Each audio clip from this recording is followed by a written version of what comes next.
2018년 3월 14일 수요일 저녁입니다.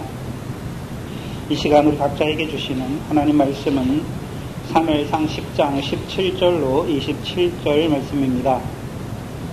사무엘상 10장 17절로 27절 말씀입니다. 이 시간 우리 각자에게 하시는 하나님의 말씀으로 함께 받겠습니다.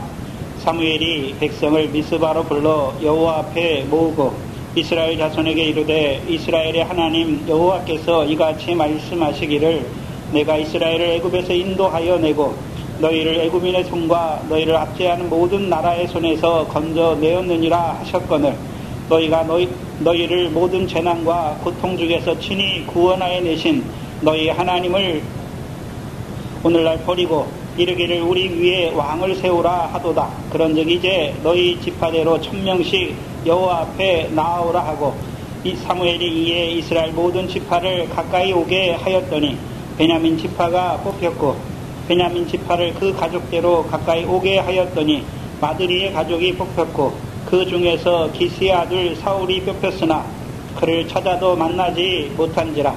그러므로 그들이 또 여호와께 묻되 그 사람이 여기 왔나이까? 여호와께서 대답하시되 그가 행구 사이에 숨었느니라. 그들이 달려가서 거기서 데려오매 그가 백성 중에 서니 다른 사람보다 어깨 위나 더 크더라. 이스라엘 사무엘이 모든 백성에게 이르되 너희는 여호와의 택하신 자를 보느냐? 모든 백성 중에 짝하리가 없느니라 하니 모든 백성이 왕의 만세를 외쳐 부르니라. 사무엘이 나라의 제도를 백성에게 말하고 책에 기록하여 여호와 앞에 두고 모든 백성을 각기 집으로 보내매 사울도 기브와 자기 집으로 갈 때에 마음이 하나님께 감동된 유력한 자들은 그와 함께 갔어도 어떤 비류는 가로되 이 사람이 어떻게 우리를 구원하겠느냐 하고 멸시하며 예물을 드리지도 아니하니라. 그러나 그는 잠잠하였더라. 아멘. 사무엘 8장부터 시작된 역사는 이스라엘 역사에서 사사시대가 종말을 고하고 왕정의 시대가 시작되는 것을 우리에게 보여주셨습니다. 그래서 사사시대의 종말이 어떻게 이루어졌습니까? 하나님께서 사사를 주지 더 이상 사사를 보내지 않는 것이죠. 그런데 사무엘이 나이 늙어서 자기 아들들을 사사로 세우셨죠. 그런데 하나님께서는 그 사사들을 사무엘이 세운 그 아들들을 사사로 세웠는데 하나님께서 그 아들들을 사사로 쓰시지 않는 것이죠. 마치 신약의 대제사장의 가문을 보면 안나스가 제사장이었죠. 근데 안나스에게 아들이 없잖아요. 뭘 보여주시기 위해서요? 하나님께서 레위의 반차를 쫓는 육적 제사장을 통해서 그 제사장의 계보가 끊어지게 하신 것이죠. 왜요? 하나님의 참 멜기세덱의 반차를 쫓아 오신 예수 그리스도께서 이제 이스라엘의 참 제사장이 되신 것을 보여주시는 것입니다. 근데 불법적으로 사위 가야바를 대제사장으로 세우지. 그러니까 그가 불법적으로 참 대제사장을 죽이는 자가 되는 것이죠. 사무엘이 이제 사사시대가 종말이 되는 거예요. 하나님이 더 이상 사사를 세우지 않는 것이죠. 누구를 세우시려고? 아무도 안 세우는 것이 아니라 하나님이 그 기업의 지도자 곧 왕을 세우셔서 이스라엘 백성으로 하여금 그 가나안 땅을 영원한 기업의 소유로 삼게 하시기 위해서 왕을 세우시기를 원하시는 것입니다. 사무엘상 8장은 이제 이스라엘 역사에서 전환점이에요. 이제 사사시대가 종말이 고하고 하나님께서 세우신 그 왕을 통해서 이스라엘 그 기업의 백성들에게 이루시는 그 구원의 역사를 오늘 우리에게 보여주시는 것이죠. 신약으로 말하면 신앙적으로 아브라함의 자손으로 오신 그리스도와 함께한 자로 그리스도와 함께 모으는 자로 살았던 그들에게 다윗의 자손으로 오신 그리스도를 증거해 주셔서 이제 다윗의 자손으로 오시는 그리스도 예수를 주로 받은 자로 이스라엘 백성을 세우시는 역사를 보여주시는 것입니다. 근데 사무엘상 8장 이하에 문제가 무엇입니까? 왕을 세우고자 하는 그 뜻이 다른 데 있는 것입니다. 이스라엘 백성이 요구하는 왕은 왕을 세워주시기를 요구하잖아요. 근데 어떤 왕을 세워주기를 요구하는 것입니까? 열방과 같은, 그렇죠? 왕을 세워주시기를 원하는 것이죠. 이스라엘 백성. 그렇다면 이스라엘 백성이, 그렇죠? 사무엘에게 나와서 왕을 구할 때, 그렇죠? 여호와께서 세우시는 왕을 구하는 것입니까? 자기들이 열방과 같이 되기를 원하기 때문에 열방과 같은 왕을 세워주기를 원하는 것입니까? 열방과 같이 되고자 하는 것이지요. 사무엘상 8장 20절이잖아요. 우리가 열방과 같이 되어 그가 우리의 왕이 되어서 우리를 다스리고 우리 앞에 나가서 우리의 싸움을 싸워야 할 그 왕을 세워주시기를 원하는 것이죠. 그렇다면 반대로 여호와께서 이스라엘 자손을 위해서 세우시는 왕은 어떤 왕을 세우시기를 원하십니까? 사무엘상 10장 1절이었죠. 그 기업의 지도자를 세우시기를 원하신 것이지요. 그다음 종합해 보면 열방과 같은 왕을 구하는 이스라엘의 배역에도 불구하고 그들이 행한 대로 그들에게 갚으시는 것이 아니라 그 이스라엘, 연약한 그 이스라엘을 불쌍히 여기시는 하나님께서 그들에게 열방과 같은 왕이 아니라 그 기업을 위한 지도자를 세워가는 과정을 우리에게 보여주시는 것입니다.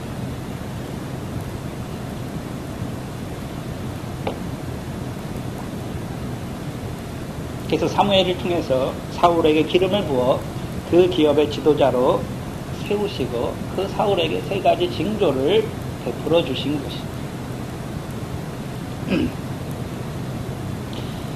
신약적으로 말하면 목사의 일이 무엇입니까? 하나님 백성을 그리스도와 함께 하는 자로, 그리스도와 함께 모으는 자로 세우는 일이에요. 그렇죠? 먼저는 아브라함의 자손으로 오신 그리스도가 자기와 무슨 상관이 있는지 아는 자로 세우는 것이고, 그래서 그들로 그리스도와 함께 하는 자로 세울 뿐만 아니라 이제 그리스도와 함께 밀과 보리의 결실을 모으는 자로 세우는 것입니다. 이제 그들에게 그들의 믿음을 자라게 하였어요. 이제 다윗의 자손으로 오신 그리스도를 증거하여 주어서 이제 그리스도와 함께 하는 자로, 또한 그리스도와 함께 모으는 자로 세우는 것입니다. 목사와 함께하는 자가 아니라 그리스도와 함께하는 자들로 세우는 것입니다. 그게 사무엘의 일입니다.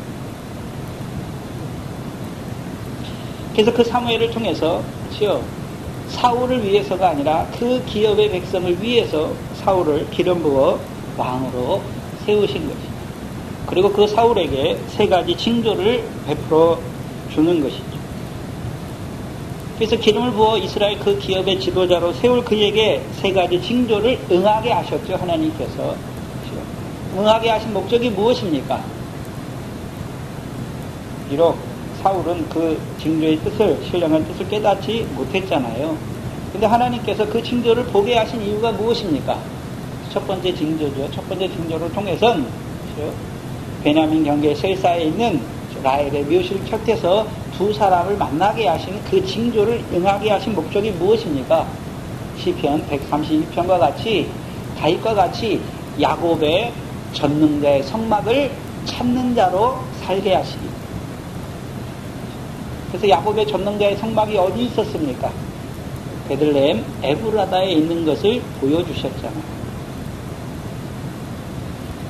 그래서 미가서 5장 2절에 베들레헴 에브라다에서 그렇죠? 상고의 근본의 태초의 근본이신 이스라엘 다스릴 목자로, 그렇죠? 영원히 야곱집의 왕노릇 하실 자로 오실 그리스도의 대리자요 예표자로서의 왕노릇을 하게 하는 것입니다. 이 구약의 선지자들로 창세기부터 야곱을 통해서 예언하게 하신 대로 하나님이 보내실 왕의 대리자로 예표자로 살게 하시기 위해서. 그래서 그 삶을 살았던 다윗을 시편 132편을 통해서 보여주셨잖아요. 야곱의 전능자의 성막을 찾는 그 다윗의 삶을 우리에게 보여주셨죠. 그럼 야곱의 전능자의 성막이 어디 있었습니까? 유다 베들레헴 에브라다에 있었죠. 그 상고의 태초의 근본이신 창세전의 태초의 말씀으로 그리스도 안에서 우리를 영생의 약속으로 우리를 택하신 그 그리스도께서 육신을 입고 이 땅에 오시는 영원히 야곱집의 왕노릇 하실 그 그리스도로 오실 그분의 대리자요 예표자로서 살게 하시는 것이죠.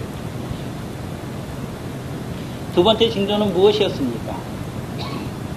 두 번째 징조는 다볼 상수리 나무에서 여호와께 뵈려고 베델로 올라가는 자들을 만나게 하시고 그들에게서 떡 2덩이를 받게 하셨죠. 뭘 보여주십니까? 그리스도의 대리자와 예표자로서 이스라엘 백성에게 그 왕이 이루어야 될 일이 무엇인지를 보여주신 것이죠. 그래서 그 기업의 지도자로 세움받은 그가 해야 될 일이 무엇이었습니까?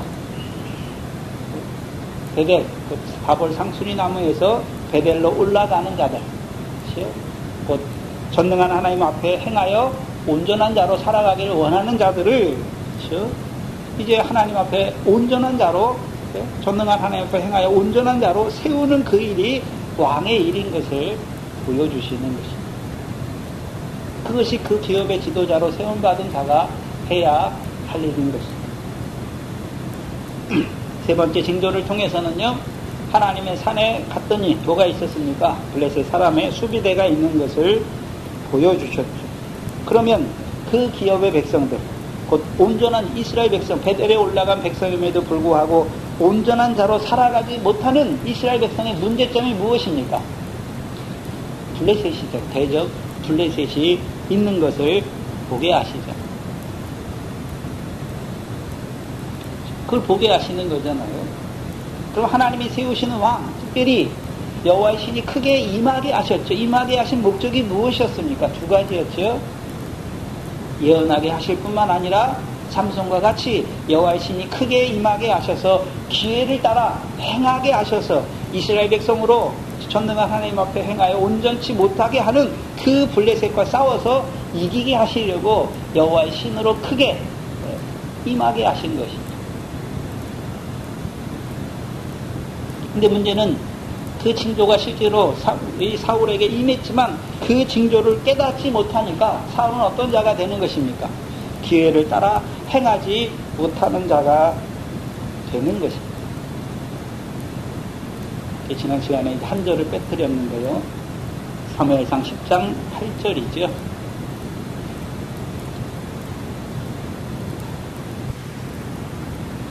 8절에 너는 나보다 앞서 길갈로 내려가라. 내가 네게로 내려가서 번제와 화목제를 드리리니 내가 네게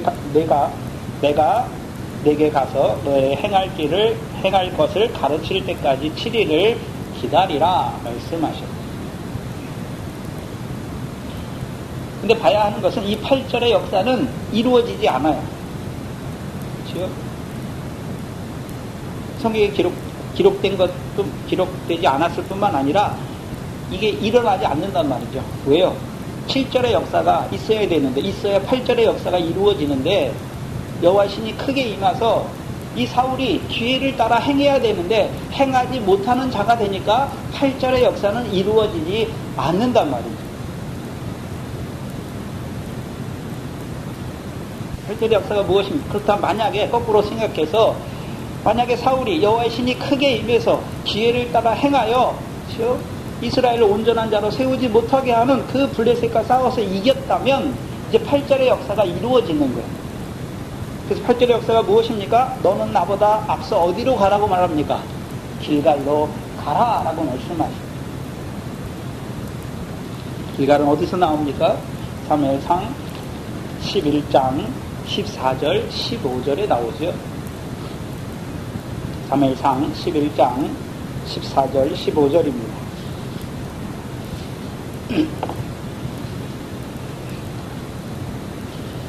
사무엘이 백성에게 이르되 오라 우리가 어디로 가서요? 길갈로 가서 나라를 새롭게 하자. 모든 백성이 길갈로 가서 거기서 여호와 앞에 사울을 뭐로 삼습니까? 왕으로 삼고 거기서 여호와 앞에 화목제를 드리고 사울과 이스라엘 모든 사람이 거기서 크게 기뻐하였죠. 기뻐하였잖아요. 만약에 사무엘상 10장 7절에서 여호와의 신이 크게 임한 이 사울이 기회를 따라 행했다면 무슨 역사가 이루어지겠습니까? 길갈의 역사가 이루어지는 거잖아요. 어떻게 할 수 있습니까? 이스라엘 백성은 어떤 왕을 구했습니까? 우리 앞에 나가서 우리의 싸울 왕이잖아요. 그럼 만약에 사울이 블레셋과 싸워서 여호와의 신이 크게 임해서 블레셋과 싸워서 이겼다면 이스라엘 백성이 자연스럽게 사울을 뭐라고 생각할까요? 우리의 왕이구나. 우리의 싸움을 싸울 왕이라고 생각하는, 왕으로 인정하는 거잖아요. 여호와 앞에 왕으로 인정하는 거죠.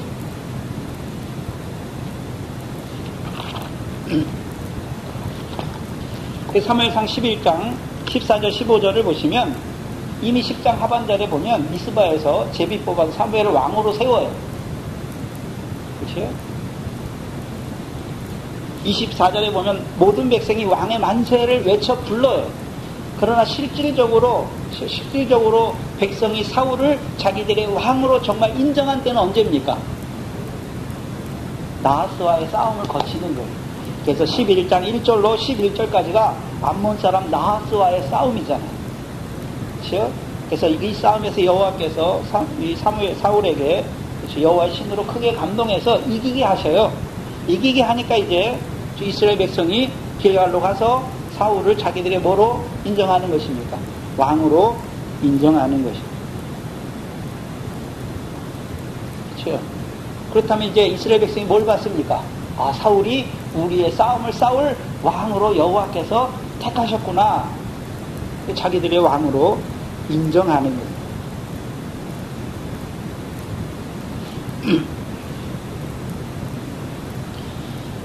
그래서 만약에 10장 7절에서 징조가 임하고 사울에게 여호와의 신이 크게 임하여 감동하셨잖아요.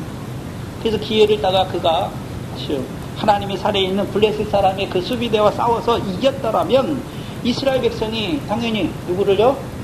사울을 여호와께서 왕으로 세우신 것을 알았을 것이고 이제 길갈에서 왕의 제도가 확립되는 것이죠. 이스라엘 백성이 이 사울을 왕으로 인정하게 되는 것이고 이제 그때의 큰 기쁨이 번제와 화목제로 인해서 큰 기쁨이 넘치는 것이죠. 넘치는 거예요. 그래서 우리가 사무엘상 7장에서 8장에서도 전도자 빌립을 통해서 그리스도를 증거함으로 그 성에 뭐가 임합니까? 큰 기쁨이 임하는 것이죠.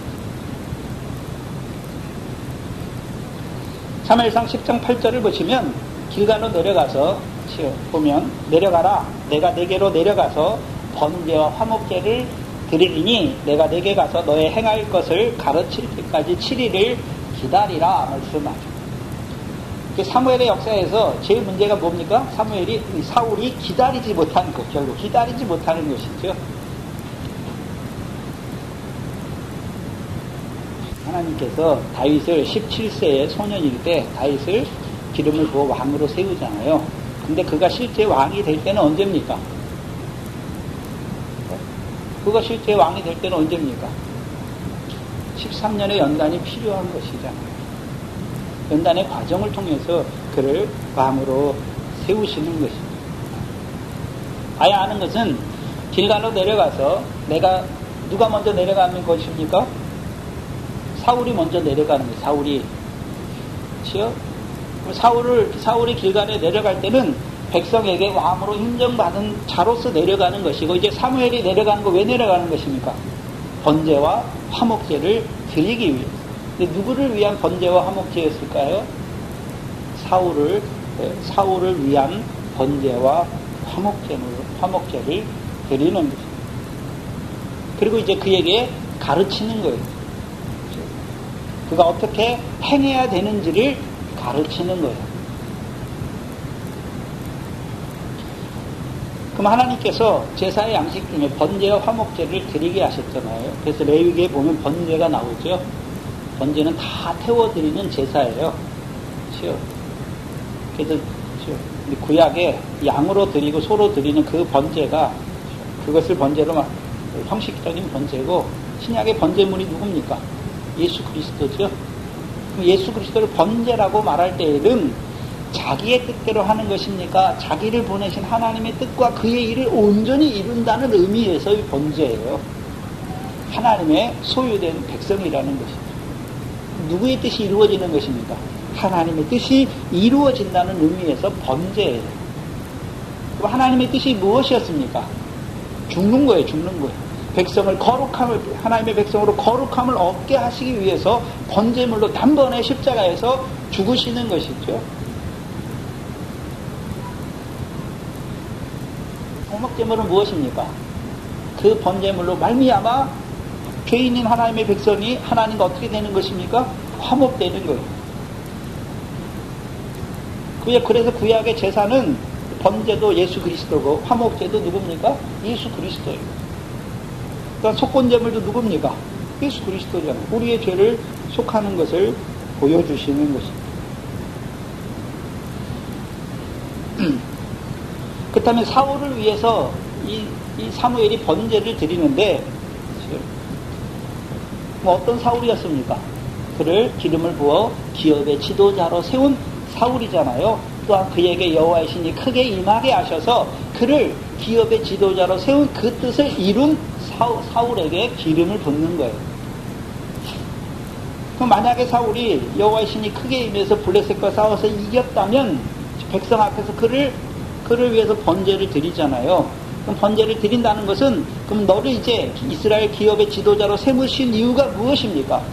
이스라엘 백성을 블레셋 자손의 손에서 구원하는 그 일을 위하여 사울을 기업의 지도자로 세운 것입니다. 그렇다면 이제 사울은 어떤 자가 되는 것입니까? 자기를 왕으로 세우신 그 하나님의 뜻을 온전히 이루는 그 왕으로 살아가게 되는 거예요. 근데 사울의 역사에서는 이 7절과 8절의 역사가 없어요. 그러니까 오히려 블레셋과의 싸우긴 싸우지만 블레셋과 싸우다가 죽는 자가 되는 거예요.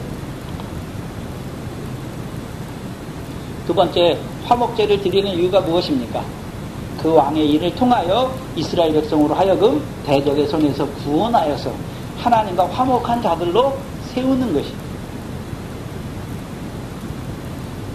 그렇다면 번제를 통해서 하나님께서 사울을 이스라엘 기업의 지도자 왕으로 세우신 이유를 온전히 알게 할 뿐만 아니라 그 일, 하나님이 자기를 왕으로 세우는 그 일에 신실한 자로, 충성하는 자로 세우는 번제예요. 그러면 이제 가르치잖아요. 사무엘이 사울에게 뭘 가르치는 것입니까? 너를 왕으로 세우신 그 하나님의 뜻을 가르쳐서 그가 이제 그렇죠, 이스라엘 기업의 지도자로 그 왕 노릇을 바로 할 수 있는 자로 세우는 것입니다. 그 일을 인해서요, 이스라엘 백성은 어떤 자가 되는 것입니까? 블레셋 사람의 손에서 구원받는, 그 구원을 경험하는 자들이 되는 것이죠. 그 블레셋의 요소가 무엇입니까? 교만이잖아요. 불법이죠. 이스라엘 백성이 그 불법한 자를 하나님과 화목하지 못하잖아요. 그래서 자기들의 불법을 깨닫게 할 뿐만 아니라 그 불법에서 사함받는 자가 되게 하셨습니다. 그렇죠? 하나님과 화목한 자. 그렇죠? 우리의 불법을 사하시고 우리의 죄를 가리우시는 그 하나님 앞에 세우는 자로, 세우는 그 일이 기업의 지도자로 세우신 것입니다. 그걸 위해 세우신 것입니다. 저와 여러분에게는요, 고린도후서 5장이지요. 고린도후서 5장 14절로 19절 말씀입니다.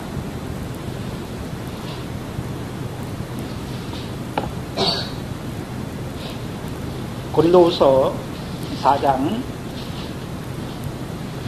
14절로 19절이죠.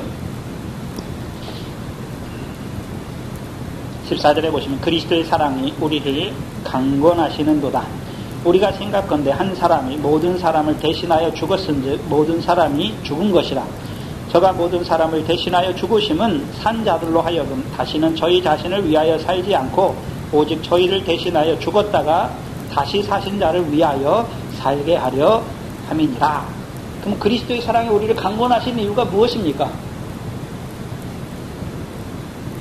이제 우리의 무엇을 따라 살게 하는 것이 아니라 우리를 위하여 죽었다가 다시 사신 자를 위하여 살게 하시는 것이죠.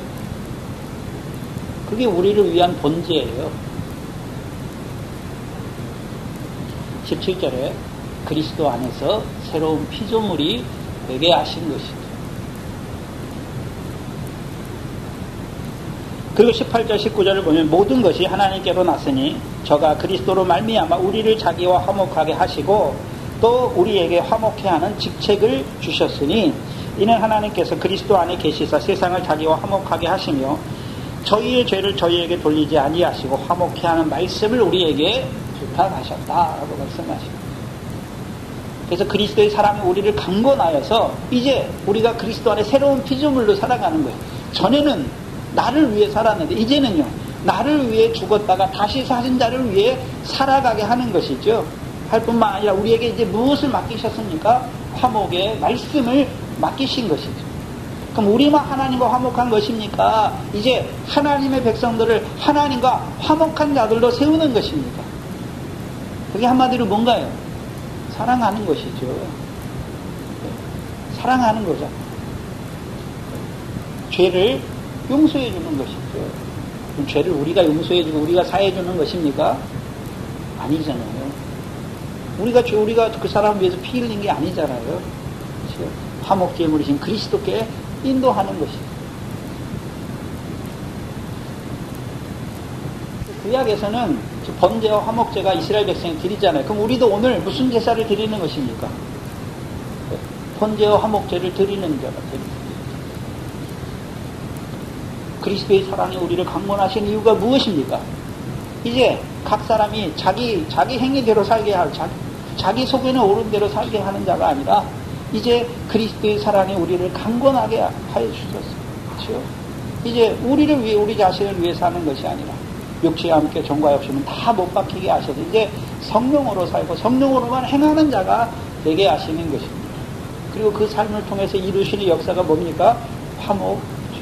화목의 말씀을 맡은 자들로 살아가게 하는 것.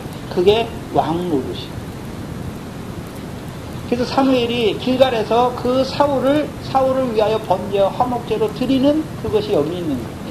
그래서 이제 왕이 됐으니까 자기의 무엇을 위해 사는 것이 아니라 자기를 왕으로 세우신 그 기업을 위해 왕으로 세우신 그 하나님의 뜻을 행하는 자로 세우는 것이고 그 일을 통해서 이스라엘 백성을 하나님과 화목하는 자들로 세워가는 것입니다.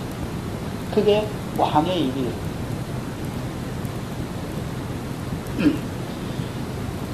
근데 사울의 역사에서는 이 7절과 사무엘상 10장 7절과 8절의 역사는 이루어지지 않아요. 사울이 어떻습니까? 기회를 따라 행하지 못하잖아요. 기회를 따라 행하지 못했다는 말에는 뭐가 포함되어 있습니까? 누가 함께 하셨습니까? 여호와께서 함께 하셨잖아요. 10장 7절에 보면 이 징조가 내게 임하거든 너는 기회를 따라 행하라. 누가 너와 함께 하신다고 말씀하십니까? 하나님이 너와 함께 하시느니라 말씀했는데 그럼 사울은 하나님이 함께 하셨습니까? 하나님이 함께 하지 않는 자가 되는 것입니다. 결국 하나님의 뜻을 이루지 못하는 자가 된 것을 보여주시는 것이죠. 그래서 우리가 이 스데반을 통해서 사도행전을 증거해 줄 때 요셉을 말할 때 누가 함께한 자라고 말합니까? 하나님이 함께한 자가 라고 분명히 말씀하죠. 그럼 하나님이 함께했다는 의미가 무엇입니까? 자기를 하나님이 세우시는 줄 알고 그렇죠? 하나님의 뜻과 하나님의 일을 온전히 이루는 자가 되는 것이죠. 하나님이 그와 여호와의 신을 통해서 그와 함께 하시지만 사울은 어디로 내려갑니까? 자기 고향으로 가요. 다시. 그러다가 속보를 만나는 것을 보여주십니다. 6절이죠. 사무엘상 16절에 보시면 사울이 그 숙부에게 말하되 그가 암나기를 찾았다고 우리에게 분명히 말하더이다 하고 사무엘에 말하던 나라의 일은 고하지 아니하였다라고 했습니다. 그렇다면 이 사울도 사무엘이 자기에게 기름을 부은 거, 여호와께서 사무엘을 통해서 자기에게 기름을 부었는데 왜 부었는지를 분명히 알고 있죠. 나라를 위해, 나라의 일을 위해서 부으셨잖아요. 그렇죠? 근데 나라의 일을 위하여 지도자로 지금 행하고 있습니까? 행하지 않고 있습니까? 행하지 않는 것입니다. 사울에게 기름을 부어 그를 기업의 지도자로 세우신 여호와의 뜻을 저버리고 자기의 고향으로 돌아가는 사울인 것을 보여주시는 거예요. 그리고 이제 두 번째, 사무엘의 두 번째 미스바가 17절부터 시작되죠. 17절에 보시면 사무엘이 백성을 미스바로 불러 여호와 앞에 모으고 라고 했습니다.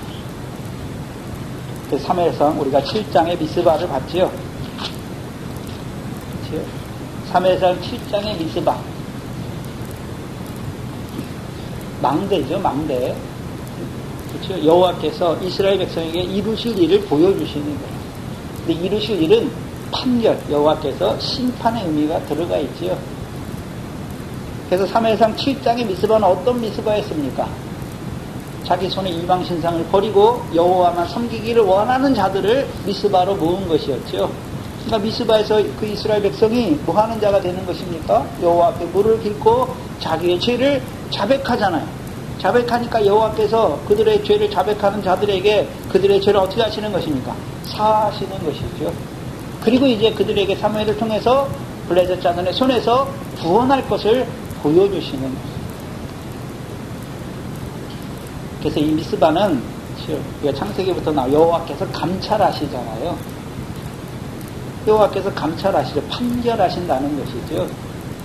근데 여호와는 누구의 하나님입니까? 이스라엘 자손의 하나님이시잖아요. 그래서 이스라엘 자손을 위하여 판결하시는, 감찰하시는 것이죠.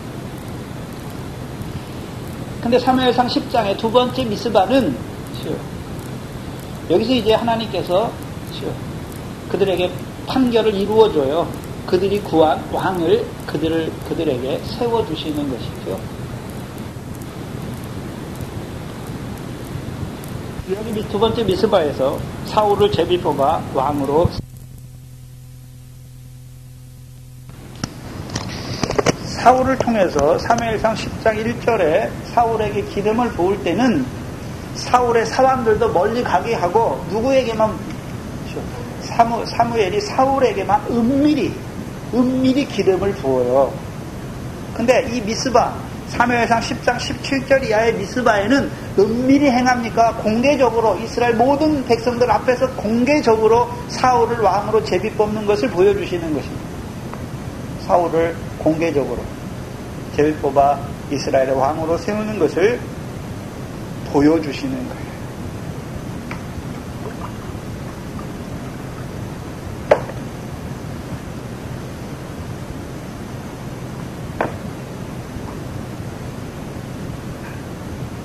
실제로 다시 보시면 사무엘의 백성을 미스바로 불러 누구 앞에 세웁니까? 여호와 앞에 세우는 거예요. 여호와 앞에. 그럼 여호와는 어떤 하나님이십니까? 이스라엘을 감찰하시는 하나님. 감찰하시는데 이스라엘을 잘못하면 벌 주고, 이스라엘을 벌 주려고 부르시는 것입니까? 그들로 온전케 하시기 위해서 부르시는 것입니까? 오늘도 이스라엘 백성과 왜 함께 하십니까?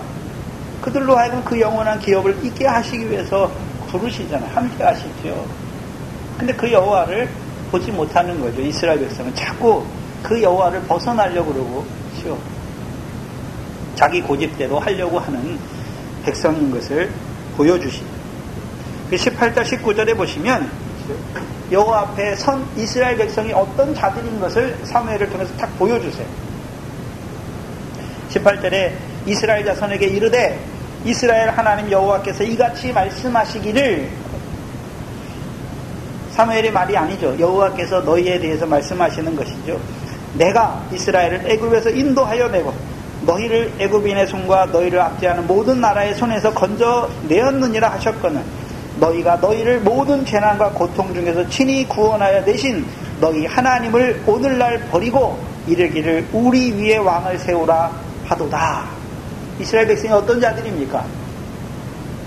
자기들을 구원하신 자기들의 하나님 여호와를 버렸다라고 말씀합니다.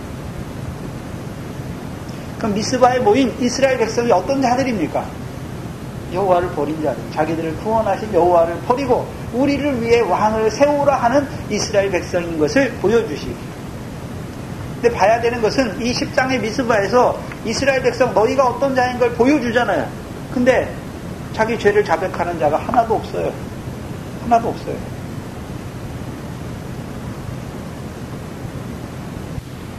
사무엘 7장에서는 거기 미스바에서는 여호와께 물을 깃고 자기들의 죄를 자백하던 이스라엘 백성이었죠. 이 사무엘상 10장에서는요 어떻습니까? 자기들의 죄가 뭔지 몰라요. 왕을 구하는 그것이 죄인지 몰라요. 뭘 말씀하시냐면 우리가 죄를 깨닫는데도 주의 종을 통해서 말씀을 주실 때 그것이 내 죄구나 이렇게 딱 깨닫는 자들도 있지만 믿음이 자라지 못하면 그게 죄인지 뭔지 자기 삶을 비추지 못하니까 그게 죄인지 뭔지 모른단 말이죠. 이스라엘 백성의 연약함이에요. 깨닫지 못하는 것이죠. 죄를 죄로 알지 못하는 것입니다. 근데도 불구하고 그런즉 19절 하반절에 그런즉 이제 너희 지파대로 1000명씩 여호와 앞에 나오라 제비를 뽑지요. 20절에 보니까 사무엘이 이에 이스라엘 모든 지파를 가까이 오게 하였더니 베냐민 지파가 뽑혔고 베냐민 지파를 그 가족대로 가까이 오게 하였더니 마드리의 가족이 뽑혔고 그 중에서 기스의 아들 사울이 뽑혔으나 그를 찾아도 만나지 못한지라 말씀하십니다. 제비 뽑기의 방식이에요. 근데 특징이 뭐냐 하면 여호수아서 7장을 한번 보시면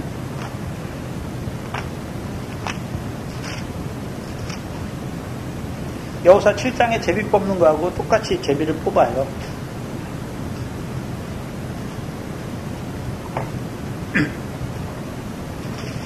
여호수아 7장은 아간의 사건이죠. 그렇죠? 아간이 여리고성에서 훔치잖아요. 여리고성에 있는 것은 모두 번제로 불살라 여호와께 드리라 했는데 아간이 그 중에 훔치잖아요. 그게 어떤 의미냐 하면 11절에 보시면 여호수아 7장 11절에 이스라엘이 범죄하여 내가 그들에게 명한 나의 언약을 어기었나니 곧 그들이 바친 물건을 취하고 도적하고 사기하여 자기 기구 가운데에 두었다라고 말씀하십니다. 그러므로 이스라엘 자손이 자기 대적을 능히 당치 못하고 그 앞에서 돌아섰나니 이는 자기도 바친 것이 됨이라. 그래서 봐야 되는 것은 여리고 성의 싸움은 무엇입니까? 이스라엘 백성도 누구 거란 말입니까? 바쳐진 거예요. 하나님의 것이에요. 근데 여기서 아간의 문제가 뭐냐면 하나님의 소유를 자기의 소유로 만들었다는 거예요. 그럼 가나안 땅을 기업으로 주는 것은 있잖아요. 가나안 땅을 기업으로 주는 것은 이스라엘 백성으로 하여금 그 유업을 기업을 있는 자로 세우시는 그 싸움이 있잖아요. 근데 그것도 누가 이루어 주시는 것입니까? 여호와께서 이루어 주는 거예요. 근데 그거를 알지 못하니까 이 아간이 그것을 가나안 땅의 삶은 영원한 기업을 있게 하시는 건데 그것도 여호와께서 이스라엘 백성에게 이루어 주는 건데 이 아간이 하는 일이 뭡니까? 여호와 것을 자기 소유로 삼는 거예요. 언약을 어겼다라고 말씀하시죠. 그럼 하나님께서 가나안 땅을 언약으로 주신 가나안 땅을 주신 이유가 무엇입니까? 이스라엘은 주 영영한 언약이잖아요. 그 땅을 영원한 기업의 소유가 되게 하기 위해서 주신 것이죠. 그럼 아간이 만약에 살게 되면 아간을 잡아내지 못하면 그 죄가 퍼지는 거예요. 전염병처럼. 그럼 이스라엘 백성이 가나안 땅을 어떤 땅으로만 봅니까? 자기의 소유를 취하는 땅으로만 보게 되는 거예요. 영원한 기업을 있게 하는 땅이 아니라 자기의 소유를 채우기 위해서 급급한 땅이 된단 말이에요. 그게 언약을 저버리게 하는 거예요. 그래서 13절 14절 보시면 너는 일어나서 백성을 성결케 하여 이르기를 너희는 스스로 성결케 하여 내일을 기다리라. 이스라엘 하나님 여호와의 말씀에 이스라엘아 너희 중에 바친 물건이 있나니 내가 그 바친 물건을 너희 중에서 제하기 전에는 너희 대적을 당치 못하리라. 그래서 우리도 우리의 소유를 팔지 못하면 싸움에서 절대 이기지 못해요. 그렇죠? 그래서 부자 청년 예수님께 나왔잖아요. 영생을 얻기를 원했잖아요. 내 소유를 팔아 가난한 자를 주라. 그러면 하늘에 보화가 있을 것이다 말씀했잖아요. 그럼 보화가 있는 삶이 이기는 삶이잖아요. 근데 재물이 많으니까 어디로 근심하면 물러가잖아요.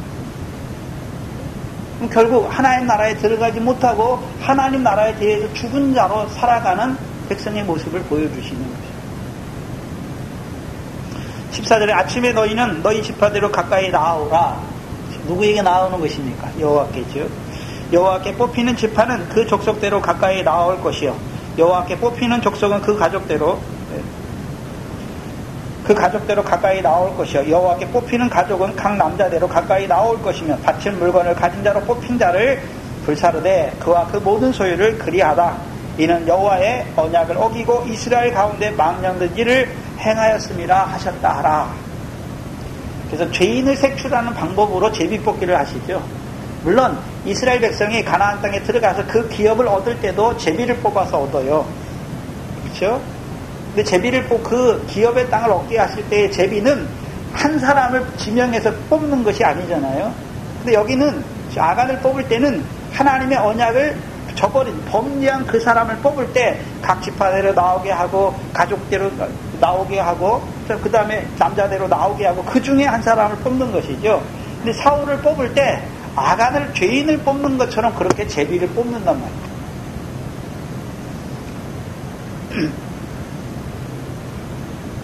죄인을 색출하는 방식으로 제비를 뽑아요. 무슨 소리냐면 이 뭘 보여주냐면은요. 이스라엘 백성, 여호와 앞에 있는 이스라엘 백성이 지금 어떤 자들입니까? 이 미스바에 있는 이스라엘 백성이 어떤 자들입니까? 여호와를 버린 자들이죠. 누굽니까? 여호와를 배반하는 죄인들인 것을 보여주십니다. 그 중에 사울이 뽑히죠. 근데 사울은 지금 어떤 자였습니까? 처음 왕으로 뽑히는 것입니까? 이미 사무엘을 통해서 기름 부어 그 기업의 지도자로 세우셨음에도 불구하고 저버리고 간 자입니까? 저버리고 간 자예요. 왕께서 기름을 부어 그 기업의 지도자로 세우셨고 징조까지 임하게 하셨음에도 불구하고 그 뜻을 저버린 그 사울을 하나님께서 다시 제비를 뽑아 그 기업의 왕으로 세우시는 것을 보여주십니다.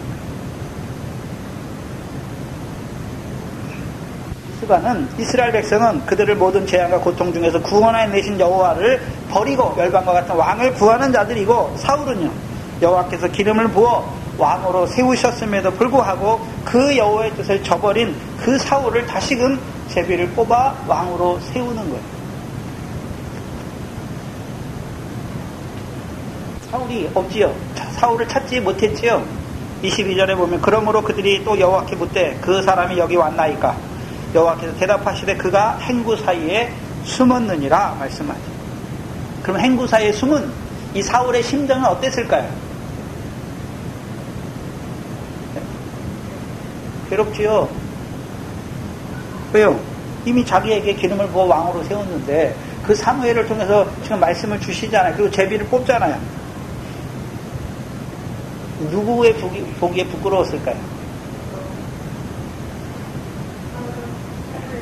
사무엘의 낯을 보기에 부끄러웠겠죠. 계면적이었겠죠. 면목이 없었겠죠. 그러니까 행구 사이에 숨은 것이죠. 4절에 보시면 사무엘의 모든 백성에게 이르되 사울이 이제 뽑혀 나오죠. 이르되 뭐냐면 여호와의 택하신 자를 보느냐 모든 백성 중에 짝하리가 없느니라 하니 모든 백성이 왕의 만세를 부르죠. 여호와의 택하신 자예요. 근데 문제는 이 사울을 한번 봐야 되는데 사울이 첫 번째 자기를 기름 부어 왕으로 세울 때 그것을 저버려요. 근데 두 번째 이 미스바에서 왕으로 세울 때는 이제 왕 노릇을 해요. 우리 사무엘을 통해서 두 번 왕으로 세우는 것을 보여주세요. 근데 이 두 번째 제비를 뽑아 왕으로 세울 때는 기름 부음이 없어요. 근데 누가 택하신 자입니까? 여호와의 택하신 자예요. 모든 백성 중에 짝하리가 없다라고 말씀하시죠. 사무엘상 9장 2절이죠. 외모잖아요. 외모. 사무엘의 외모가 어땠습니까? 사무엘 9장 2절에 기스에게 아들이 있으니 그 이름은 사울이요 준수한 소년이라. 이스라엘 자손 중에 그보다 더 준수한 자가 없고 키는 모든 백성보다 어깨 위는 더하더라. 그럼 이스라엘 백성은 뭘 보게 되는 것입니까? 외모를 보잖아요. 그럼 외모를 보니까 사무엘이, 사울이 어떤 자입니까? 용모도 준수하고 키도 크잖아요. 그러니까 자기들이 요구한 열방과 같은 왕의 조건이 이상적인 조건이 되는 것입니다. 원래 이스라엘 백성이 뭘 봐야 되나요? 사무엘을 통해서 여호와께서 사울에게 기름을 부어 왕으로 세우신 걸 봐야 되는데 그건 보지 못하고 뭐만 보고 있습니까? 외모만 보는 거예요. 외모만. 근데 만약에 이 사울이 바로 했다면, 전에 자기를 기름 부어 왕으로 세우시고 여호와의 신으로 크게 감동하게 하셨을 때 그가 이제 기회를 따라서 이스라엘의 왕으로 하나님이 자기를 세우신 그 뜻대로 행했다면 이스라엘 백성도 어떤 왕을 볼까요? 외모 때문에 왕으로 세우신 왕입니까? 기름을 부어 세우신 왕으로 볼까요? 기름을 부어. 그러면 이 사무엘이 사울을 왜 기름 부었나요? 기업을 위해서. 그 기업을 위해 세운 왕으로 보게 되는 거예요. 그걸 보지 못하는 거예요. 왜 앞선 자들이 중요합니까? 예수 믿는데 앞선 자들이 중요해요. 목사가 저렇게 하더라. 권사가 저렇게 하니까. 밑에 사람도 어떻습니까? 우리도 그렇게 하면 되나 보다.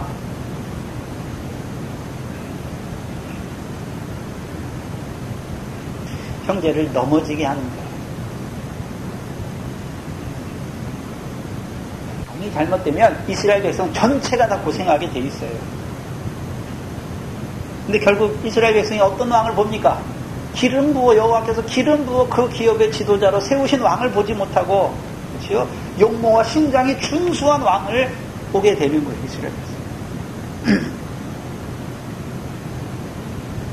근데 여호와께서는 열방과 같은 왕을 세우셨으니까 처음에 기름을 부어 그 기업의 지도자로, 백성은 열방과 같은 왕을 구했지만 하나님께서는 기름을 부어 그 기업의 지도자로 세우길 원했지만 그 사울이 그것을 저버리니까 결국 어떤 왕이 되는 것입니까?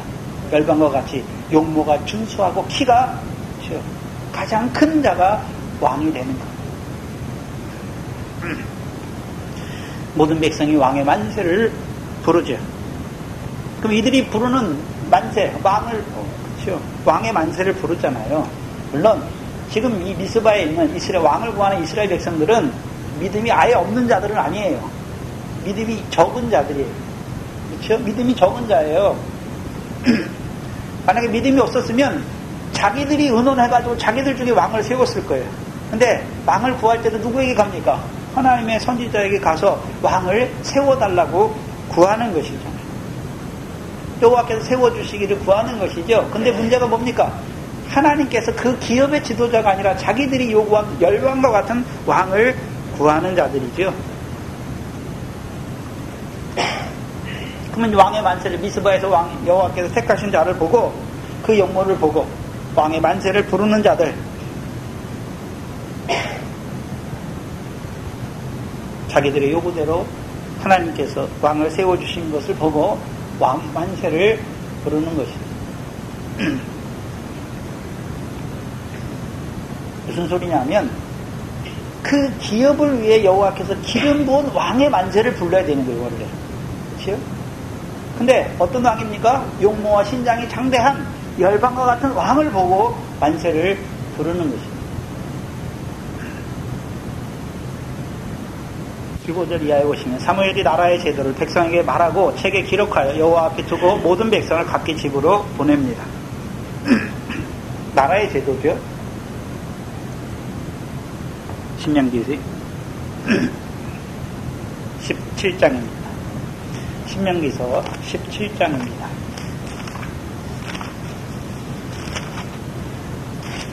14절로 20절 말씀입니다. 그 나라의 제도를 이제 백성에게 공포하고 책에 기록하지요. 사무엘이 하는 일이에요. 신명기 17장 14절 이하에 보시면 내가 내 하나님 여호와께서 내게 주시는 땅에 이르러서 그 땅을 얻어 거할 때에 만일 우리도 우리 주위의 열국같이 우리 위에 왕을 세우리란 뜻이 나거든 반드시 내 하나님 여호와의 택하신 자를 내 위에 왕으로 세울 것이요. 내 위에 왕을 세우려면 내 형제 중에서 한 사람으로 할 것이요 내 형제 아닌 타국인을 내 위에 세우지 말 것이며, 첫 번째 백성이 어떤 왕을 세워야 될지를 보여주시는 거고, 16절에 이제 왕에게 하시는 말씀이에요. 사무엘이 왕의 제도를 말할 때는 누구에게 먼저 말하겠습니까? 왕이 된 자에게 말하는 거예요. 왕이 된 자에게. 왕이 된 자가 하지 말아야 될까, 해야 될 일이 뭔지를 보여주시는 게 지금 16절과 17절은 왕이 된 자가 금해야 될 것이 뭔지를 보여주셨고, 18절로 20절은 왕이 된 자가 반드시 해야 될 일이 무엇인지를 보여주는 거예요. 왕의 제도를 세울 때 먼저 왕이 된 사무엘이 금해야 될 것이 무엇인지를 쭉 말했을 것이고, 왕이 된 자가 해야 될 것이 무엇인지를 말했을 거예요.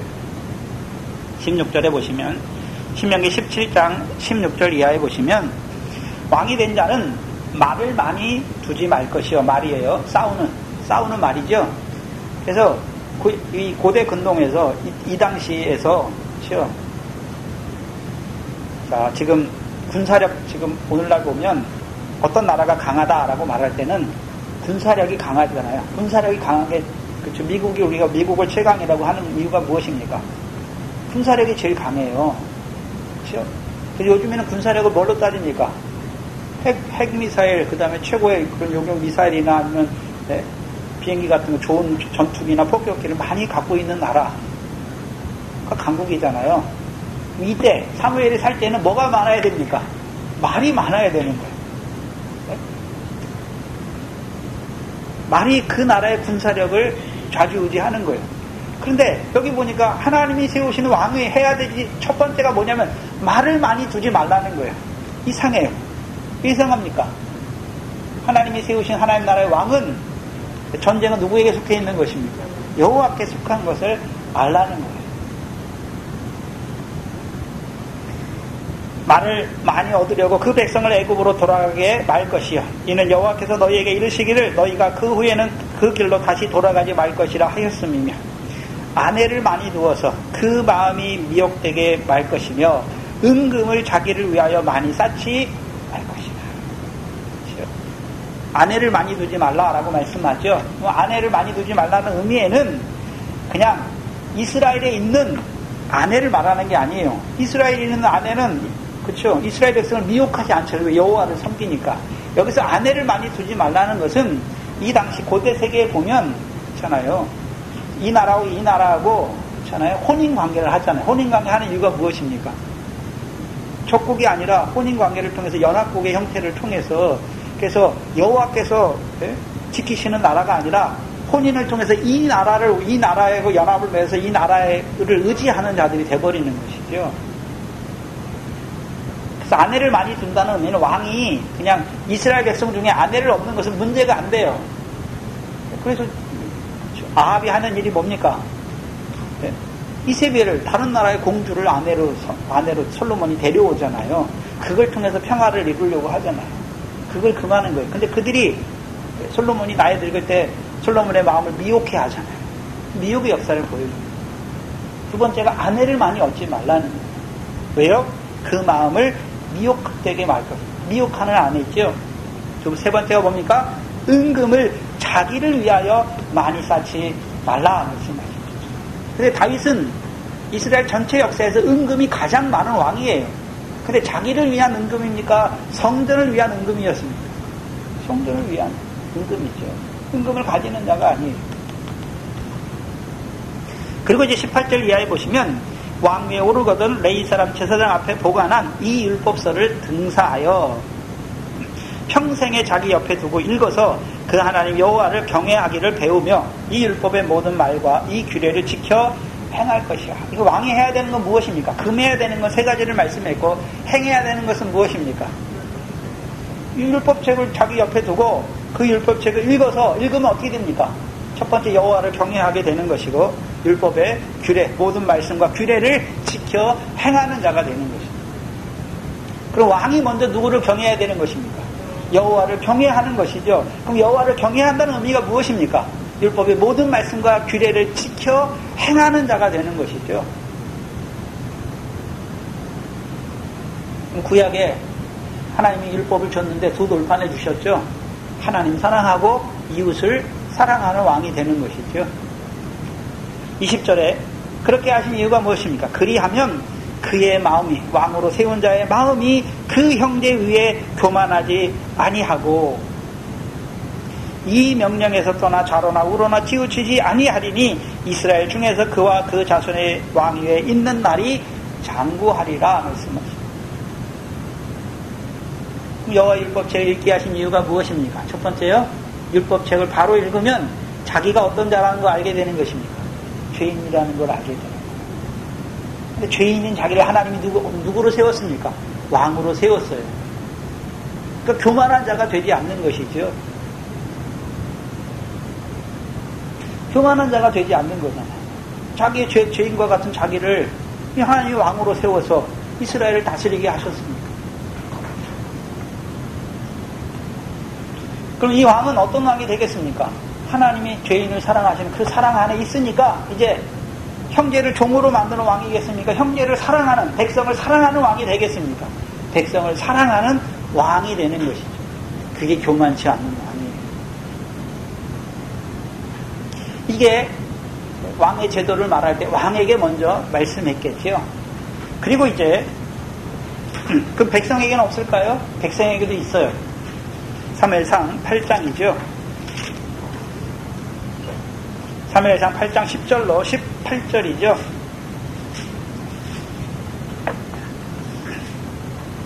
사무엘상 8장 10절로 18절 말씀이 열방과 같은 왕을 구하는 그들에게 나라의 제도를 말하잖아요. 사무엘이 왕을 구하는 백성에게 여호와의 모든 말씀으로 일러 가로되 너희를 다스릴 왕의 제도가 이러하니라 쭉 말씀하죠. 그래서 그 왕이 너희 아들들을 그 병거와 말을 어겁게 하리니 그 너희 아들들이 병거를 모는 자가 되잖아요. 그 너희 아들을 왕이 데려다가 1000부장과 50부장을 삼고 자기 밭을 가게 하고 추수하게 하고 병거와 그걸 만들고 딸들은 취해서 왕궁에서 떡 굽는 자가 되게 하고 너희 밭과 포도원을 해서 신하와 관리들에게 줄 것을 말씀하잖아요. 생각해야 되는 것은 그럼 이스라엘 백성이 하나님 이스라엘 백성에게는 왕을 세우신 다음에 이런 열방과 같은 제도가 없습니까? 제도가 있습니까? 있어요. 그렇잖아요. 왕의 제도가 있어요. 열방과 같이 왕의 군대가 있어야 되잖아요. 그렇죠? 왕의 군대가 있는데 열방과 같은 왕을 위한 군대입니까? 여호와 이스라엘의 군대입니까? 왕이 어떤 왕이 되면 여호와를 경외하는 왕이 되면 자기 군대입니까? 여호와의 군대입니까? 이스라엘 백성의 군대는 여호와의 군대잖아요. 여호와의 싸움을 싸우는 1000부장, 100부장, 50부장으로 살아가게 하는 것이죠. 관리를 세우는데 무엇을 위한 관리를 세웁니까? 그 기업을 위한 관리로 세우는 거죠. 그러니까 왕에게 충성하는 것입니까? 왕이 이스라엘 백성의 기업을 위한 왕이니까 그의 관리와 신하들도 다 어떤 자들입니까? 그 기업을 위한 신하와 관리들이 된단 말이죠. 그게 온전한 왕. 근데 오늘날은 지금 저와 여러분이 살아가는 나라는 신정일치가 아니잖아요. 유대 나라는 정치와 종교가 하나잖아요. 하나. 근데 오늘 우리가 살아가는 나라는 신정일치가 아니에요. 그렇죠? 근데 그걸 목사들이 모르니까 우리 한국이라는 나라가 예수 믿는 나라인 줄 알아요. 아니에요. 신정일치가 아니란 말이에요. 지금. 우리는 하나님 나라의 백성으로 대한민국이라는 나라에 살고 있잖아요. 우리 어떻게 그럼 우리가 세상 제도를 어떻게 바라봐야 될까요? 로마서 13장 1절 이하잖아요. 나라의 제도를 순복하는 거예요. 왜요? 근데 순복하라 했으니까 아무 의미 없이 순복하는 것이 아니라, 그렇죠? 세상 사람들처럼 그렇게 제도에 순복하는 것이 아니라, 저와 여러분은요, 그의 나라와 의를 이루는 그 제도 안에 살아가는 자들이 돼야 되는 거예요.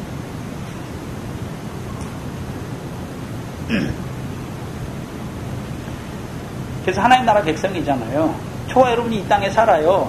이제 회사 가서 일하죠. 일하면 가끔세도 내고 세금도 내고 공세도 내고 뭐 하잖아요. 그렇잖아요. 왜 합니까? 이 나라 누가 세웠습니까? 물론 육적인 나라지만 하나님이 세워서 세상 정권도 하나님이 세웠잖아요. 그 안에서 우리를 하나님 나라 백성으로 살아가게 하는 거예요. 그래서 이 대한민국의 국민으로 살아가면 대한민국에 부과된 것은 다 직접 행해야 돼요. 군대도 가야 되는 거예요. 다 해야 되는 것이죠. 근데 우리가 그걸 하는 이유가 무엇입니까? 그 나라 백성으로 하나님 나라와 의를 구하는 자로 살아가는 것이지 세상 백성처럼 아직 하나님을 알지 못하는 세상 사람들이 살아가는 그 방식으로 살아가는 것이 아니란 말이죠. 이방인처럼 살지는 않는 거예요. 육신이 목숨을 위해서만 살지 않는 것이죠. 우리는 하나님 나라의 백성으로 어디에 가든지 우리의 빛을 비춰서 우리의 행실로 하나님 앞에 영광 돌리는 자로 살아가야 하는 것이죠.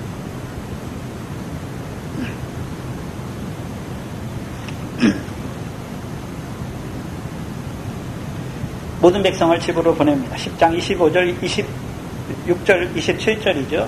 근데 사울도 기드와 자기 집으로 돌아갈 때에 마음이 하나님께 감동된 유력한 자들은 그와 함께 갔어도 어떤 비류는 가로되 이 사람이 어떻게 우리를 구원하겠느냐 하고 멸시하며 예물을 드리지 아니하니라. 그러나 그는 잠잠하였다 말씀하십니다. 사무엘이 모든 백성을 집으로 보내는데 그럼 돌아가는 백성들을 한번 봐야 되는데 자기들이 요구가 이루어졌잖아요. 그래서 하나님이 택하신 왕을 보잖아요. 그 용모와 신장을 보면서 왕의 만세를 부를 뿐만 아니라 그 왕이 이제 자기들의 싸움을 싸울 거니까 든든하게 여기고 돌아가는 거예요. 인생을 의지하는 거잖아요. 이사야 2장 22절에 너희는 인생을 의지하지 말라. 그 호흡은 코에 있나니 수에 칠 가치도 없어요. 근데 용모와 신장을 보고 그가 이제 우리의 싸움을 싸울 거라는 걸 보면서 돌아가잖아요. 그 23절에 보면 사울도 기브아로 돌아가요. 기브아라고 한 거 보니까 사사기 20장이 생각나죠. 기브아의 비류들을 인해서 베냐민 족속이 망했잖아요. 근데 림몬 바위에 피한 그 600명의 사람만 남았죠. 그러면 이 사울이 지금 어디에 살고 있습니까? 기브아예요, 기브아. 그렇죠? 그러면 사울은 누구의 후손입니까? 베냐민 지파 중에서도 림몬 바위에 피한 자들의 후손이죠. 자기의 부끄러움을 아는 자들이잖아요.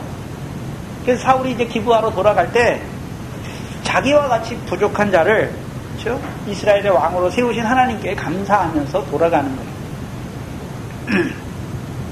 근데 26절부터 27절에 보시면 두 부류의 사람이 나오는데 그렇죠? 26절에 하나님께 감동된 유력한 사람들은 사울과 함께 가죠. 그래서 여기서 하나님께 감동된 단어가 뭐냐면 뭐뭐에 이르다, 뭐뭐에 닿다라는 뜻이에요. 무슨 소리냐면 하나님께 감동됐다는 말은 하나님의 뜻을 깨닫는 자가 된 거예요. 하나님이 이스라엘 백성이 여호와를 버리고 열방과 같은 왕을 구했음에도 불구하고 하나님이 세우시는 왕, 특별히 사무엘을 통해서 왕의 제도를 알려주셨잖아요. 그 왕의 제도, 왜 왕의 제도를 세워주셨습니까? 기업을 위해 세워주신 것을 깨닫는 자들이 된 것이죠. 깨닫는 자들이 이제 여호와께서 택하신 왕으로 아니까 누구와 함께 가고 있습니까? 그 왕과 함께 가는 것입니다. 그래서 여호와께서 택한 사울의 용모를 보는 자들이 아니에요. 여기 감동된 자들은 사무엘을 통해서 왕의 제도를 세워줬잖아요. 왕의 제도를 알려줬잖아요. 그걸 책에 기록했죠. 왕의 제도는 어떤 제도였습니까? 신명기서에 보니까 왕이 금해야 될 일, 또 왕이 해야 될 일을 보여주셨잖아요. 그 왕을 하나님이 세우신 걸 보고 그 왕과 함께 하는 자가 된 것이죠. 근데 27절에 보면 어떤 비류가 나오죠. 어떤 비류는 가로되 이 사람이 어떻게 우리를 구원하겠느냐 하고 멸시하고 예물을